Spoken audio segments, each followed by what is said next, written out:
Hello നമസ്കാരം കൂട്ടുകാരെ. എനിക്ക് പഞ്ചായത്തിൽ നിന്ന് ഒരു 4 കോഴിക്കുഞ്ഞുങ്ങളെ കിട്ടി 3 ദിവസം മുമ്പാണ്. അപ്പോൾ ഞാൻ അതിൻ്റെ കോഴിക്കൂടൊന്ന് കാണിച്ചു തരാമെന്ന് വിചാരിച്ചു. അപ്പോൾ 10 രൂപയ്ക്ക് കിട്ടി പറഞ്ഞിട്ട് 4 കിട്ടി 40 രൂപയും. അതിൽ ഒരെണ്ണം ചത്തുപോയി, ബാക്കി 3 അടിപൊളിയായിട്ട് ഇപ്പോഴും ഹെൽത്തി ആയിട്ട് ഇരിക്കുന്നുണ്ട്. നല്ല വലുപ്പം വെച്ചിട്ടുണ്ട്.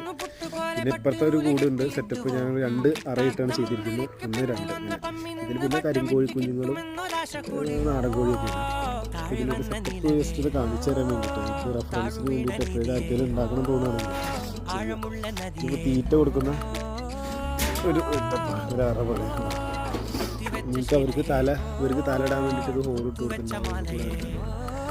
ഇത് സാധാരണ വലിയ എക്സ്പെൻസ് ഇല്ലാതെ ചെയ്യാൻ ഉദ്ദേശിക്കുന്ന ആളുകൾക്ക് ചെയ്യാൻ പറ്റുമായിരുന്നു. പക്ഷേ ഇതിൻ്റെ കമ്പി കുറച്ച് എക്സ്പെൻസീവാണ്, കുറച്ച് കട്ടി കൂടിയ കമ്പിയാണ്. കാര്യം ഇതിന് മുമ്പ് പ്രാവശ്യം ഉണ്ടാക്കിയിട്ട് പെട്ടെന്ന് തുരുമ്പിച്ച് വരുന്നത്. ഇത് നല്ല ഉറപ്പുള്ള കമ്പി അപ്പോൾ അതുകൊണ്ട് തന്നെ ഇതിനെനിക്ക് വന്നത് 650 രൂപ. Okay, thank you.